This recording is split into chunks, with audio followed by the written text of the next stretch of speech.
नमस्कार आदरणीय दर्शकवृन्द, यहाँहरूलाई स्वागत छ ज्योतिष मन्थन कार्यक्रममा। ज्योतिष मन्थन कार्यक्रम अन्तर्गत वास्तु, राशि, रत्न, ग्रह गोचर एवं पर्व विशेषका बारेमा चर्चा, परिचर्चा र त्यसका निदानका मार्गहरूलाई यहाँहरू समक्ष तात्विक तत्त्वको रूपमा पस्किँदै आइराखेका छौँ। दर्शक, आज म यहाँलाई पर्यावरण र वास्तु र पञ्चतत्त्वको आधारमा पञ्चपल्लवको विषयवस्तुको बारेमा लिएर यहाँहरू समक्ष उपस्थित भइसकेको छु। दर्शक, जीवन जिउने कला तीन मार्गहरूको रूपमा प्रशस्त रूपमा देखिएको छ। एक ज्ञान मार्ग, एउटा कर्म मार्ग र अनि अर्को भक्ति मार्ग। यी मार्ग तीन प्रकारका मार्गहरूमध्येमा यहाँले ज्ञान मार्ग पृथक प्रकारकै रहेको छ। दर्शकवृन्द, त्यो यहाँलाई सर्वविविध पनि रहेको छ। सायद त्यो तपाईँ हामीले यो कर्मको प्रधानतालाई मान्दा ज्ञान मार्गलाई प्रधानता लिन सकिँदैन।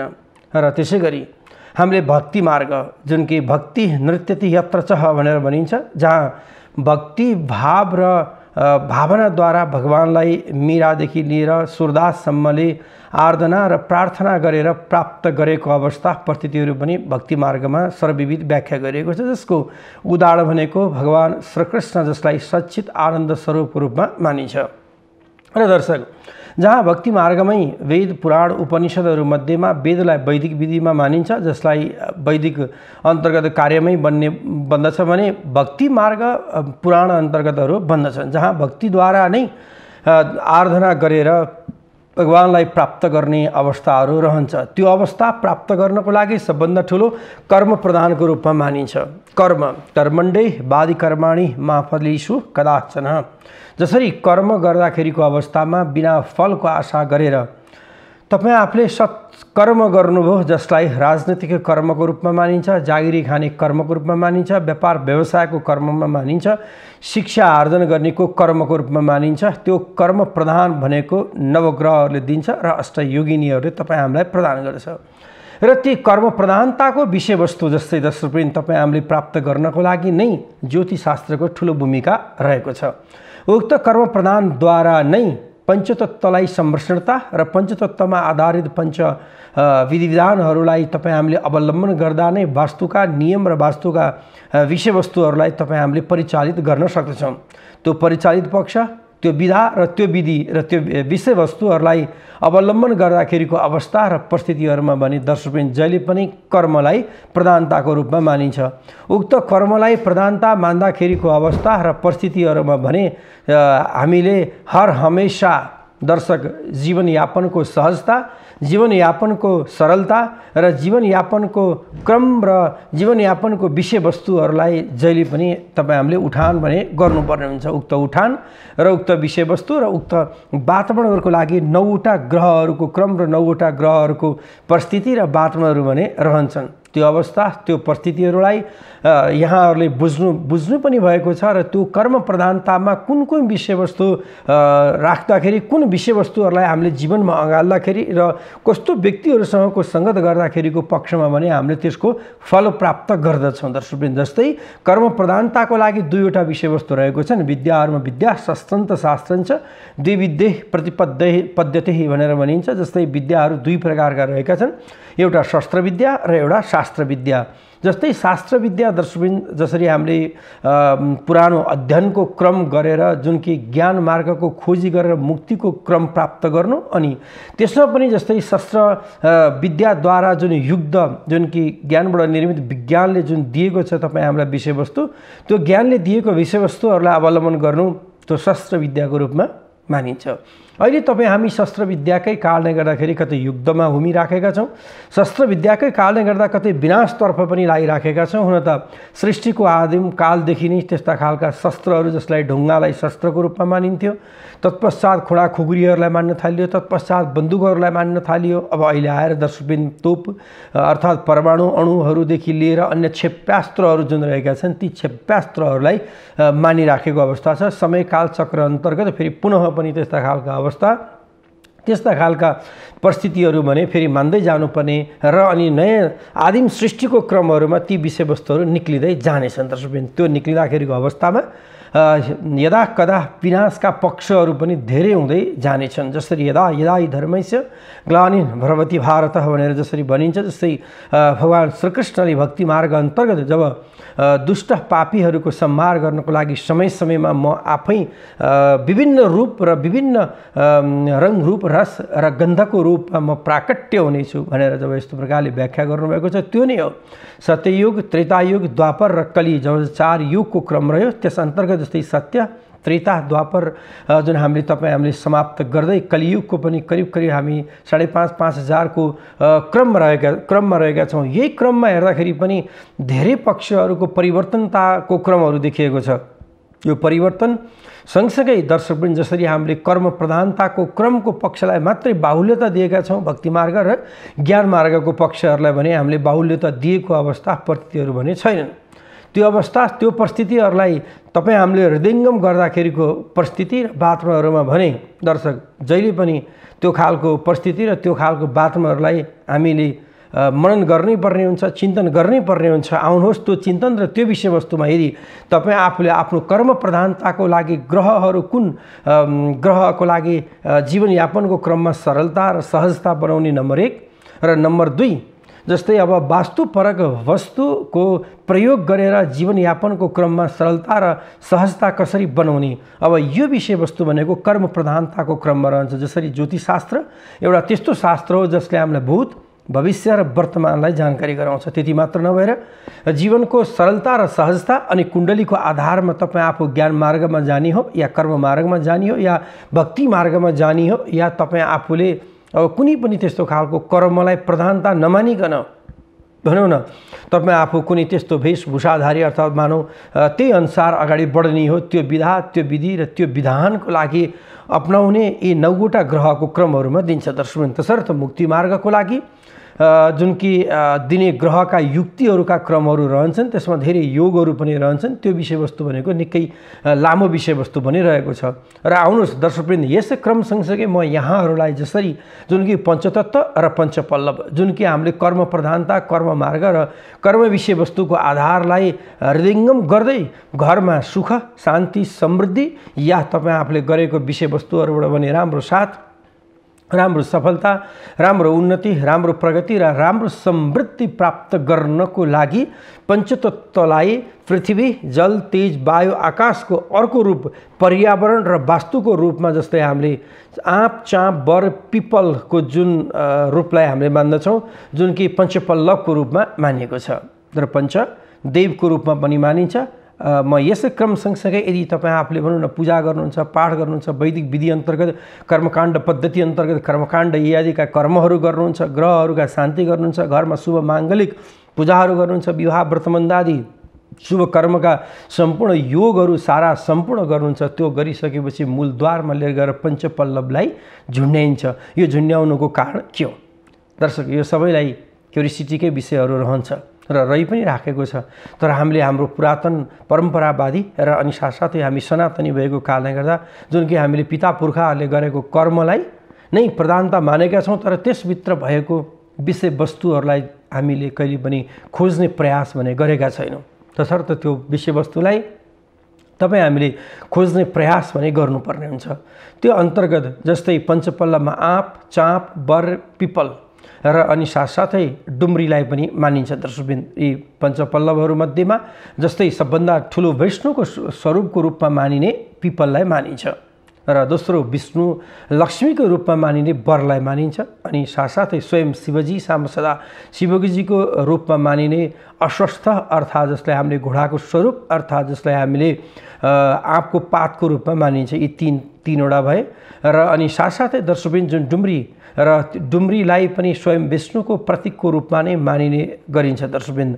र अनि साथसाथै चाँप, चम्पक जसलाई हामीले श्वेत चम्पक पनि भनेर भनिन्छन्, जुन चाँपको वृक्षको मुनि यदि देवीको मन्दिर रहेको छ भने उक्त देवीको स्थान स्वयं शिवजीको स्थानको रूपमा मानिने भएको हुनाले देवी भागवतमा व्याख्या गरिएअनुसार स्वयं साम्बसदा शिवजी श्वेत चम्पकमा सोमबारको दिनमा आगमन गरेर बस्ने, चाँपको पातमा अर्थात् चाँपको वृक्षमा बस्ने र स्वयं माता देवी गएर आफ्नो भनौँ न भेटघाटको क्रम गर्ने भएको कारणले गर्दाखेरि चाँपलाई पञ्चपल्लवको रूपमा लिएको छ दर्शकवृन्द। हो यो पञ्चपल्लव नै एक पृथ्वी स्वरूप जसलाई हामीले पिपलको रुखलाई मान्दछौँ, अनि अर्को वायु स्वरूप डुम्रीलाई मान्दछौँ, अनि साथसाथै तेज स्वरूप जुन कि सूर्यको तेज प्रकाशको लागि वरको रूपमा मानिन्छ, र अनि यसै गरी जलको रूपमा रहँदाखेरि जस्तै हामीले आँपको रूपलाई हामीले जलको रूपमा मान्दछौँ, र अनि साथसाथै पञ्चपल्लवको क्रमको अशस्थ अर्थात्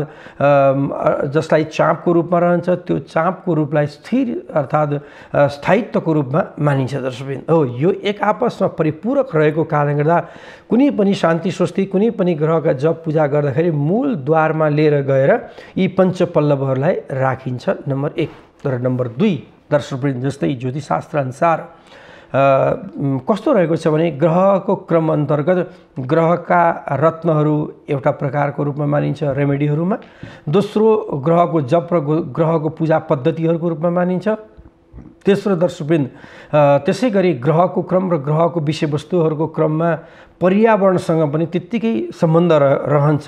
ज्योतिषशास्त्रको पर्यावरण जसरी हामीले वास्तुपरक वस्तुको मिलान र वास्तुपरक वस्तुको मिलान सँगसँगै जसरी हामीले ती तत्त्वलाई पञ्चपल्लवमा निर्मित गरेर रातो सेतो वस्त्रले जस्तै रातो क्रान्तिको प्रतीक र सेतो शान्तिको प्रतीकको रूपमा रहेर मूल द्वारमा जुन झुन्ड्याइन्छ, झुन्ड्याउँदा घरमा दुर्भिक्ष अनि त्यति मात्र नभएर चट्याङ र घरमा भएका अशान्ति र अप्ठ्यारा र पीडाका पक्ष र परिस्थितिहरूको लागि नराम्रा पक्ष र परिस्थितिहरूलाई कटाउने गर्दछ। त्यो कटाउने भएको कारणले गर्दा जसरी हामीले 5 वेदको रूपमा मान्दछौँ र अनि 5 वेद सँगसँगै अनि दर्शकवृन्द 5 कलशको निर्माण गरिन्छ, जसरी मैले यहाँलाई अग्निस्थापना पद्धतिद्वारा 4 वेद अनि 1 जुन मध्य ईशान कलशको रूपमा मानिएर र अनि त्यसै गरी दर्शकवृन्द जस्तै पञ्चमम वेद उच्यते जति पुराणहरू रहेका छन् ती पुराणहरूलाई 5 वेदको रूपमा पनि मानिने भएको कारणले गर्दा ती विधि विधानहरूको सकारात्मक ऊर्जा शक्ति, सकारात्मक पक्ष, सकारात्मक वातावरण र सकारात्मक काम कमाई र सकारात्मक ऊर्जनशील शक्तिहरूको पक्ष र परिस्थितिहरूलाई प्राप्त गर्नको लागि शान्ति, समृद्धि, इज्जत, प्रतिष्ठा, मान सम्मानका पक्ष परिस्थितिहरू रहन्छन्। र दर्शकवृन्द त्यसै भएको कारणले गर्दा जसरी अब यहाँ हामीले पञ्चतत्त्व र पञ्चपल्लव र पञ्चपल्लवमा पनि स्वयं दर्शकवृन्द जस्तै यहाँले पुराणमा स्कन्द पुराणमा पनि सुन्नुभएको छ, जालन्धरकी पत्नी वृन्दाले श्राप दिएको कारणले गर्दा सदा वृक्ष भएर रहनुपर्छ अर्थात् झार भएर रहनुपर्छ भनेको हुनाले भगवान् श्री विष्णुको अंशको रूपमा पिपललाई मानिन्छ र अनि साथसाथै झारको कुशको रूपमा पनि मानिन्छ। शालिग्राम स्वयं विष्णुको रूपमा मानिने भएको कारणले गर्दा पिपल जुन कि साइन्टिफिक रिजनमा विज्ञानपरक पनि तपाईँ हामीले देख्दाखेरि हामीले कार्बन डाइअक्साइड छोडेको चिज एकदमै बढी पिपलले बढी लिने र अनि पिपलबाट तपाईँ हामीले अक्सिजनको मात्रालाई बढी प्राप्त गर्न सक्दछौँ, जति पाउन सक्छौँ। हो त्यही भएकै कारणले गर्दाखेरि जुन ग्रहको नकारात्मक ऊर्जा शक्ति रहँदाखेरिको समयमा सूर्योदयको अगावै अर्थात् अरुणोदय मानिन्छ, जुन कि 2 घडीभन्दा अगाडि अर्थात् 48 मिनटभन्दा सूर्योदय अगाडि गएर पिपलमा जुन कि जल अर्पण गर्नको कारणले गर्दा शनिको नराम्रो प्रभावहरू दुष्प्रभावहरू कटेर जाने, दुःस्वप्नहरू कटेर जाने, नराम्रो पक्षहरू कटेर जाने र अनि प्रातः समयमा लिएको अक्सिजनको कारणले गर्दा मनमा उत्साह उमङ्गताको प्राप्तहरू हुने र मानवलाई कर्म गर्दाखेरि कर्म प्रधानमा शान्ति समृद्धिहरू प्राप्त भएर जाने रहन्छ दर्शकवृन्द। त्यो जाने भएको कारणले गर्दाखेरि नै त्यस्ता विधा र त्यस्ता विषयवस्तु र त्यो पक्ष र त्यस्तो अवस्था परिस्थितिहरूको लागि हृदयङ्गम गर्दाखेरिको परिस्थितिहरूमा भने पिपलमा जल चढाउने प्रचलन रहेको छ। र अनि साथसाथै दर्शक यहाँलाई अर्को जिज्ञासा पनि हुनसक्छ, पञ्चपल्लव घरमा झुन्ड्याउने विधि त यहाँले थाहा पाउनुभयो र पञ्चपल्लव किन कलशमा राखेर पूजा गरिन्छ त्यो विधि पनि पञ्चतत्त्वलाई संरक्षणता बनाएर राख्ने विधिको बारेमा पनि केही यहाँले श्रवण मनन चिन्तन र दृश्यावलोकन गरि पनि सक्नुभएको छ। र अनि यो सँगसँगै दर्शकवृन्द हो जति पनि ज्योतिषशास्त्रहरूमा पिपललाई पानी चढाउनुहोस् ग्रह बिग्रिएको छ भन्ने प्रचलन छ। हुन त ग्रह दर्शकवृन्द त्यसरी बिग्रिहाल्ने खालको अवस्था भने हुँदैन, ग्रह आफूमा परिपूर्णता छ। सायद हाम्रो बोलीमा केही अपभ्रंशता या बोलीमा केही त्यस्तो खालको त्रुटिपना जस्तो मलाई पनि महसुस लाग्छ। तर तपाईँ आफूसँग भएको केही त्यस्तो नराम्रो शक्तिहरूको चाहिँ शरीरमा ऊर्जनशील शक्ति भयो दर्शक। जब त्यो ऊर्जनशील शक्ति भएको कारणले गर्दा पृथ्वी तत्त्वले ग्रह तत्त्वलाई जुन परिभ्रमित गर्दाखेरिको अवस्थामा पर्ने छायाको जुन क्रम रहन्छ, त्यो छायाको क्रममा नकारात्मक ऊर्जा शक्ति मानव मात्रलाई नभएर सारा जीवहरूलाई पर्न जान्छ र सकारात्मक ऊर्जा शक्ति सम्पूर्ण जीवदेखि लिएर प्राणी हुँदै सम्पूर्ण मानवलाई पर्न जान्छ। तसर्थ मानव त्यस्तो चेतनशील प्राणी रहेको कारणले गर्दाखेरि मानवले नै छिटोभन्दा छिटो त्यसको महसुस गर्छ। सूर्यको तातोपना, सूर्यको चिसोपना, त्यस्तै दर्शकबिन सूर्य ग्रह रहेको कारणले गर्दा चन्द्रमा अर्को त्यस्तै खालको ग्रहको प्रकृति रहन्छ र अरू बृहस्पति यदि राहु केतु शनि जुन ग्रहको पक्ष र परिस्थितिहरू रहन्छ। र अनि दर्शक आदिम सृष्टिको क्रम सँगसँगै एक राम्रो पक्ष र अर्को नराम्रो पक्ष, यी दुई पक्षहरू भने हर हमेसा रहि नै रहन्छन्। यदि राम्रो भयो भने त्यसको नराम्रो पक्ष अवश्य रहनेछ, त्यसको नराम्रो पक्ष यदि नै छ भने त्यसको राम्रो पक्षको पनि बारेमा कतै कतै तपाईँ हामीले केलाउनु पर्ने र त्यसको बुझ्नुपर्ने र त्यसको मनन र त्यसको चिन्तन गर्नुपर्ने अवस्था परिस्थितिहरू चाहिँ रहन्छ। त्यो भएकै कारणले गर्दाखेरि दर्शकबिन राम्रो र नराम्रोबाट नै त्यो सृष्टिको क्रम चलेको छ। जसरी एक त देवता पक्ष र अर्को दानव पक्ष। जस्तै देवता पक्ष सकारात्मक ऊर्जनशील शक्तिको पक्ष र परिस्थितिको रूपमा मानिन्छ भने दानव पक्ष नकारात्मक ऊर्जा शक्तिको पक्षको रूपमा मानिन्छ। र त्यो सकारात्मक र नकारात्मकको सम्मिश्रणता र राम्रो र नराम्रोको सम्मिश्रणबाट नै त्यसको राम्रोको क्रमहरू निक्लिन सक्छ। त्यो नै ग्रहको छायाको बेलामा नराम्रो पक्षहरू आउन सक्छ भने ग्रहको सकारात्मक ऊर्जा शक्ति प्राप्त भएको समयबाट नै सकारात्मक दृष्टिगोचर मानवमाथि पर्न जान्छ। तसर्थ त्यस्ता विषयवस्तुहरूमा यदि नकारात्मक हुँदाखेरि मूलतः ब्रह्मरूपाय मध्यमे विष्णुरूपणे अग्रतो शिवरूपाय अष्टस्थामा नमो नमः भनेर भनिन्छ। जसलाई अगाडि पछाडि बिचमा र माझमा रहेर भगवान् श्री विष्णुको स्वयं शिवजी, स्वयं कृष्ण अर्थात् स्वयं राम, स्वयं जति पनि भगवानको रूप रहेको छ त्यो रूप गएर पिपलमा रहने भएको कारणले गर्दा 3 पटक प्रदक्षिणा अर्थात् घुमेर र तामाको भाँडामा जल लिएर कालो तिल राखेर या पञ्चामृत राखेर मन्त्र जब सर्र गरेर तपाईँ आफूले जल अड्दै अगाडि चढाउनु भयो भने जुन छाया परेका ग्रहको नकारात्मक ऊर्जा शक्ति तपाईँ हामी समक्ष पर्छ, त्यो नकारात्मक ऊर्जा शक्तिको दिन भने नाश भएर सकारात्मक ऊर्जा शक्तिको पक्षहरू भने आगमन हुन्छ। त्यो भएकै कारणले गर्दाखेरि नै शनि लाग्यो पिपललाई पानी चढाऊ, अर्थात् सङ्कट लाग्यो पिपललाई पानी चढाऊ, उल्का लाग्यो पिपललाई पानी चढाऊ। हो, जल तत्त्व जब ग्रह बिग्रिन्छ, जल शान्तिको प्रतीकको रूपमा मानिन्छ, जुन कि बिना पानी यो कुनै पनि तपाईँ हामीले हाम्रो जीवनको क्रम र जीवनको पद्धतिलाई कतै पनि तपाईँ हामीले चलाउन सक्दैनौँ। त्यो चलाउन नसक्ने भएको कारण र परिस्थिति र वातावरणले गर्दाखेरि नै जल जुन कि अग्निलाई, अग्नि तत्त्व सूर्यदेव विष्णुको प्रतीक, विष्णुको अंशको रूपमा पिपल जहाँ पंच पल्लवको रूपमा मानिन्छ, जहाँ पंच पल्लव सँगसँगै त्यो विधा र त्यो विधि र त्यो विषयवस्तु रहेको कारणले गर्दा नै पिपलमा पानी चढाउनु पर्ने हो। अर्को यहाँ जिज्ञासा हुनसक्छ यहाँहरूलाई, त्यो जिज्ञासाको क्रममा भने किन त शनिबार नै, अरू 6 बार पिपललाई छुन पनि हुँदैन भनेर पुराणहरूमा लेखिएको छ। त्यसमा यहाँहरूलाई म बिन्ती बिसाउने छु। एक समयको कुरा हो, माता लक्ष्मीको साथ दिदी आउनुभयो र दिदी आइसकेपछि भगवान् श्री विष्णुले देख्नुभयो, ओहो यस्तो राक्षसनी पो दिदी रहेछन् भनिसकेपछि आज लक्ष्मीलाई थोडा क्रोध जाग्यो। भगवान् श्री विष्णु आज तपाईँ आफूले जुन मनमा नराम्रो पक्ष सोच्नु भएको हुनाले मेरो दिदीलाई पनि के त्यस्तो भाग त दिनुपर्छ भन्दा त्यस्तो खालको यदि हो भाग दिनु नै पर्नेछ भने शनिबारको दिनमा जो ग्रहहरूको नराम्रा परछाया परेका व्यक्तिहरूले लिएर गएर तिल, कालो अनि जल या पञ्चामृत जसले अर्पण गर्दछ भने प्रातः समयमा तिमी कृत्या नाम गरेकी दानवनी तिमी त्यहाँ गएर बस र जसका नराम्रा पक्षहरू छन् ती सम्पूर्णलाई तिमीले खिचेर लिएर आऊ र राम्रो पक्षलाई प्रदान गर भनेर लक्ष्मीकी स्वयं आफ्नी बहिनी कृत्यालाई लिएर गएर उक्त स्थानमा राखेको कारणले गर्दा शनिबार जाँदाखेरि पिपलमा जुन हाम्रा पाप ताप कल्मसहरू सारा नाश भएर जान्छन्। नम्बर 1 र नम्बर 2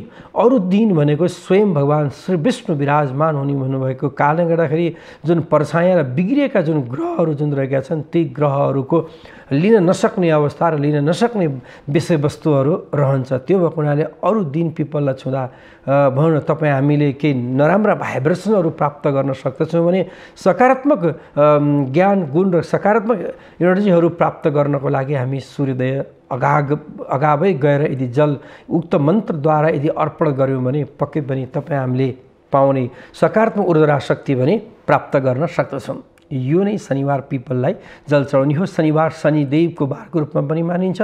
शनिदेवको बारको रूपमा भएको हुनाले प्रातः समयमा वैदिक विधि अन्तर्गत जुन कि यहाँले 3 पटक प्रदक्षिणा गर्नुभयो, रत्न त्यहीँ गएर प्राण प्रतिष्ठा गरेर धारणा गरेर लगाउनुभयो, कालो कपडा मांस तेल गहद फलाम तिलहरू इत्यादि चिजहरू शनिदेवलाई चढाउनु भयो पिपलको वृक्षमा भने स्वयं नराम्रा ग्रहहरू कटेर राम्रा पक्ष र राम्रा वातावरणहरूको आगमन हुँदै ग्रह गोचर र ग्रहको परिस्थिति र ग्रहको वातावरणबाट जीवनयापनमा सरलता सहजता र कर्म प्रधानता र कर्मलाई कसरी अगाडि बढाएर भनौँ न तपाईँ हामीले हाम्रो शरीरलाई ऊर्जनशील बनाउन सक्छन्। जब शरीर ऊर्जनशील भौतिक शरीर हुन्छ तब नै काम कमाइ र उन्नतिहरूको मार्गहरू प्रशस्त रूपमा तपाईँ हामीले प्राप्त गर्न सक्दछौँ। तसर्थ पञ्चतत्त्वमा आधारित यस्ता विषयवस्तुहरू जुन रहेका छन् त्यसलाई हामीले पञ्चपल्लवको रूपमा मान्यौँ र त्यही पञ्चपल्लव मध्येकोमा पनि शनिबार पिपलकै रूपमा जल चढाउनु जल अर्पण गर्नु पनि यही नै विषयवस्तुहरू रह्यो। र अनि साथसाथै दर्शकबिन जुन कि शनि सङ्कटहरूका नराम्रा प्रभावहरू पनि एवं क्रम घट्दै गएर 3 महिना पर्यन्त समय यदि तपाईँहरूले यी उपाय र यी विधा र यी विषयवस्तुहरूलाई गर्नुभयो भने पक्कै पनि त्यसबाट पाउने तपाईँ आफूलाई ऊर्जा र शक्ति र त्यसबाट पाउने जुन कि भनौँ न जुन सकारात्मक सोच र वातावरणहरूलाई भने अवश्य पनि तपाईँ हामीले प्राप्त गर्न सक्दछौँ। र त्यो प्राप्त गर्नको लागि दर्शकबिन जस्तै कुण्डलीको आधारमा ग्रहको पक्षहरू कहाँ गएका छन् र ग्रहको पक्षहरूबाट तपाईँलाई के कस्तो खालको देनहरू दिइराखेको छ र त्यो देन अन्तर्गत तपाईँले कसरी त्यसलाई अवलम्बन गर्दै हुनुहुन्छ भन्ने विधा जान्नको लागि राम्रो ज्योतिषीको भने आवश्यकता रहन्छ। यदि तपाईँ आफूसँग शुभ ग्रह चलिराखेको छ तपाईँले अशुभ कर्म गर्नुभएको छ, अशुभ ग्रह चलेको छ तपाईँ आफूले जस्तै शुभ कर्मको पक्षहरू गर्नुभएको छ तसर्थ त्यो अशुभको पक्षमा शुभ गर्दाखेरि कार्यहरूमा भने बाधाहरू पर्दै जाने अलि अडचनहरू पनि पर्दै जाने र कतै पीडा र कतै अलि अशान्ति र दुविधाहरूका पक्ष र परिस्थितिहरू पनि बन्दै जाने भएको कारणले गर्दा त्यस्ता अप्ठ्यारा परिस्थिति त्यस्ता अप्ठ्यारा वातावरण र त्यस्ता अप्ठ्यारा समस्याहरू तपाईँ हामी समक्ष पर्छन्। दर्शकबिन ती नपर्नको लागि नै प्रत्यक्षम ज्योतिषम शास्त्रम जुन कि तपाईँ हामीले बहुत भविष्य वर्तमान व्याख्या गर्ने त्यो शास्त्र र त्यो वैदिक विधि अन्तर्गत त्यसलाई अवलम्बन गरेर कर्म मार्गलाई कर्ममा विचलित नभइकन कर्मलाई प्रधानता मानेर आफूले गर्नुपर्ने कर्ममा विचलित नभइकन यदि अगाडि बढ्नुभयो भने दर्शक हर हमेशा तपाईँ हामीले पाउने ऊर्जा शक्ति अवश्य पनि प्राप्त गर्छौँ। यदि तपाईँ आफूले बाटो बिराउनु भयो नराम्रो पक्षको कर्म गर्नुभयो भने त्यो दुःखको भागी बन्दै जाने भएको कारणले गर्दा दर्शकवृन्द तपाईँ हामीले आफूलाई सुधार्नु छ भने ज्ञान भक्ति सँगसँगै कर्मलाई सुधार्नुपर्छ। तब मात्रै जीवनयापन गर्नलाई सरलता सहजता र शान्ति र समृद्धि मिल्छ भन्दै आजको लागि ज्योतिष मन्थन कार्यक्रम सकेको छ। नेपाल टेलिभिजन हेर्दै गर्नुहोला। हस्त नमस्कार।